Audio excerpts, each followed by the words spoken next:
माननीय श्री ओम बिरला जी, प्रभात झा जी,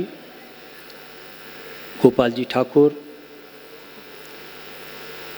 उदित नारायण जी, जिनका मैं बहुत बड़ा फ़ैन हूँ, प्रदीप जी, संजय जी, देवियों और सज्जनों, सबसे पहले तो मैं आभार व्यक्त करना चाहता हूँ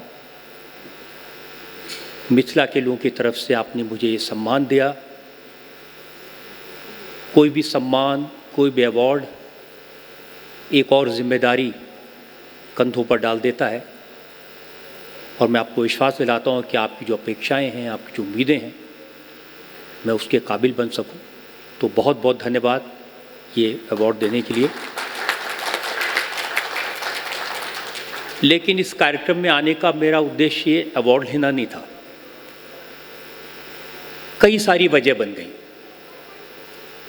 क्योंकि मुझे लगता है कि मिथिला को जाना जाता है संस्कृति के लिए, ज्ञान के लिए, संस्कारों के लिए।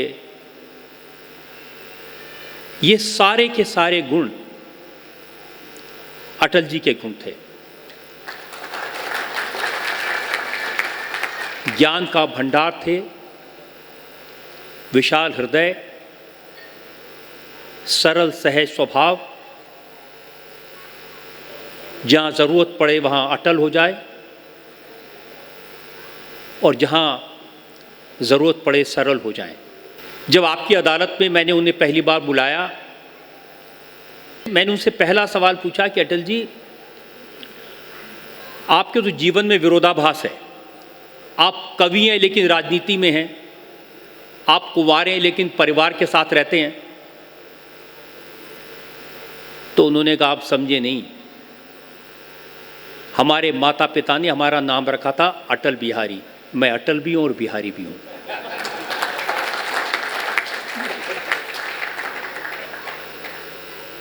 और सवाल का जवाब देने में उनको देर नहीं लगती थी। आज के ज़माने में सबसे ज़्यादा ये सीखने की ज़रूरत है। हम अपनी चिंता करते हैं, अपने बारे में सोचते हैं, लेकिन अटल जी से मैंने ये सीखा, अपनी चिंता मत करो, दूसरों के बारे में सोचो। जो कुछ मैंने अटल जी से सीखा, जो कुछ उनका व्यक्तित्व था, उसको शब्दों में बयान करना संभव नहीं है, उस पर किताब लिखना संभव नहीं है, उस पर कोई फिल्म बना दे ये संभव नहीं है।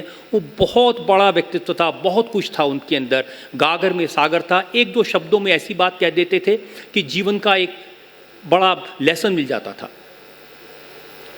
एक दिन मैंने उनसे कहा कि अटल जी, आपसे ये भाषण की कला सीखनी है, क्योंकि मैं मानता था कि इस सदी में उनसे बेहतर पब्लिक ओरेटर, जो जनता को मेस्मराइज कर सके, ऐसा ओरेटर कभी हुआ नहीं और ना कभी होगा। आप सोचिए उन्होंने क्या जवाब दिया। उन्होंने कहा, नहीं साहब, हमसे ये बोलने की कला मत सीखिए। अगर कुछ सीखना है तो ये सीखे कि चुप कहाँ रहना है।